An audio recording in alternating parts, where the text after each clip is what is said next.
Happy Friday, Seawolves! Welcome to another edition of the Stony Brook Media Group. My name is Nishta Bogra, and we have a lot to cover today. Let's start with the latest on political news. Daniela? Thanks, Nishta. And yet another historic day in American history. By a vote of 216 to 210, lawmakers ousted Kevin McCarthy, making him the first speaker to ever be removed by a House vote. All House Democrats and 8 Republicans were responsible for giving McCarthy the boot on Tuesday. This comes after the former speaker worked with Democrats on a funding bill to avoid a government shutdown. McCarthy says the outcome doesn't shock him. Keeping government open and paying our troops was the right decision. I stand by that decision. At the end of the day, if I have to lose my job over it, so be it. And just days after Kevin McCarthy was ousted, 2 top Republicans are looking to replace him. Louisiana Congressman and Majority Leader Steve Scalise and Ohio Congressman Jim Jordan are in the running for the next House Speaker, and here's what McCarthy said to that. They're 2 good friends. They both would do a great job. Though the government shutdown was briefly avoided, the deal expires in 43 days, and I'll bring you more on this next week. Thanks, Daniela. Morgan State was getting ready for their homecoming football game when it was tragically cut short by an active shooter on campus on Tuesday night. Morgan State police say that 4 out of the 5 people injured are university students. The Baltimore police have been investigating the shooting since Wednesday and are asking anyone with information to come forward. Stony Brook was due to play Morgan State this weekend, and they canceled the game due to the shooting. Stony Brook extends their thoughts to the Morgan State community. This Wednesday, the Union Ballroom hosted a launch event for the Provost's Strategic Plan. Strategic plans generally cover a 5-year time frame. The title of this year's strategic plan is Our Moment. Stony Brook University's Provost Carl Lejwe outlined a new vision, values, priorities, objectives, and success measures. Included in the new values are excellence, equity, collaboration, innovation, and community. Lejwe emphasized the importance of being an end goal school rather than a stepping stone as a means to improve retention rates for students. He also addressed several concerns of faculty satisfaction, sharing plans to improve technology, and exploring spaces for both faculty and staff lounges. Lejwe also announced that each dean and vice president will create, revise, or refresh their strategic plan throughout this academic year.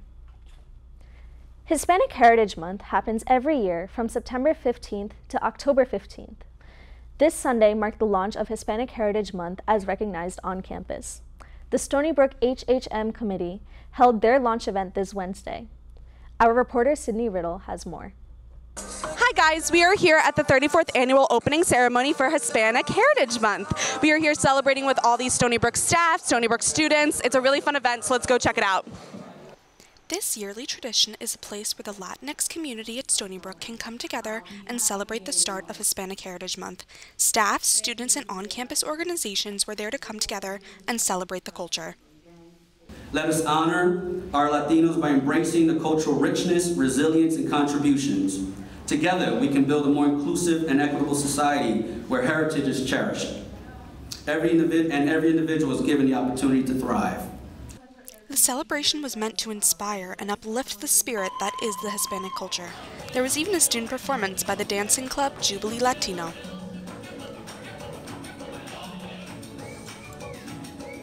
Helps them to connect with other people like them. But even for our students who are not Latinx identifying, it's a way for them to support students of that community, to learn about the rich history and culture, the traditions, to really experience that part of Latinx culture in person. Students can get involved in these cultural events on campus by going to the Stony Brook University DICE website. I'm Sydney Riddle, Stony Brook Media Group.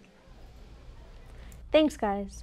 Now to our international correspondent, Zoe Busowitz, to highlight this week's biggest international stories. Thank you, Nishta. The United Nations has authorized the deployment of troops to Haiti in an effort to combat gang violence. Gangs have taken over much of the country, terrorizing civilians with kidnappings and murders. The multinational mission is being led by Kenya, with many of Haiti's neighbors pledging support. The long and bloody conflict between Azerbaijan and Armenia has reached an abrupt conclusion.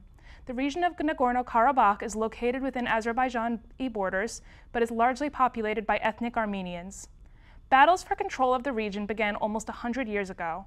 After months of blockades preventing access to food and medicine, Azerbaijan launched a military offense to reclaim control of the region. Over 100,000 Armenians have fled Nagorno-Karabakh, but about 20,000 still remain. The European Union has accused Azerbaijan of ethnic cleansing, and the International Criminal Court warns that genocide could be imminent. On October 2nd, the Nobel Prize for Medicine was awarded to Katalin Karikó and Drew Weissman. Karikó and Weissman's groundbreaking mRNA research led to the development of COVID-19 vaccines. This morning, the Nobel Peace Prize was awarded to Iranian activist Narges Mohammadi. Mohammadi accepted the prize from Tehran, where she is currently in prison for protesting against the Iranian government. The Peace Prize also recognizes the hundreds of thousands of people who have demonstrated against Iran's oppression of women. The final Nobel Prize will be awarded on Monday. Back to you, Nishta. Thanks, Zoe. Next up, we have some exciting news from our entertainment duo, Allison and Miles. Welcome to the Media Minute, where you get all your updates on pop culture. For upcoming events, The New Yorker is hosting its annual weekend-long festival that is hosted by the writers and editors. They sit down with various authors, artists, filmmakers, actors, comedians, and musicians for a live conversation, and there are even some performances. Some of the lineup consists of Paramore, Molly Ringwald, Japanese Breakfast, Judy Blume, Misty Copeland, Rachel Bloom, and many more talented guests. The ticket tiers vary from general admission being $49, and students even get a special discount of $39.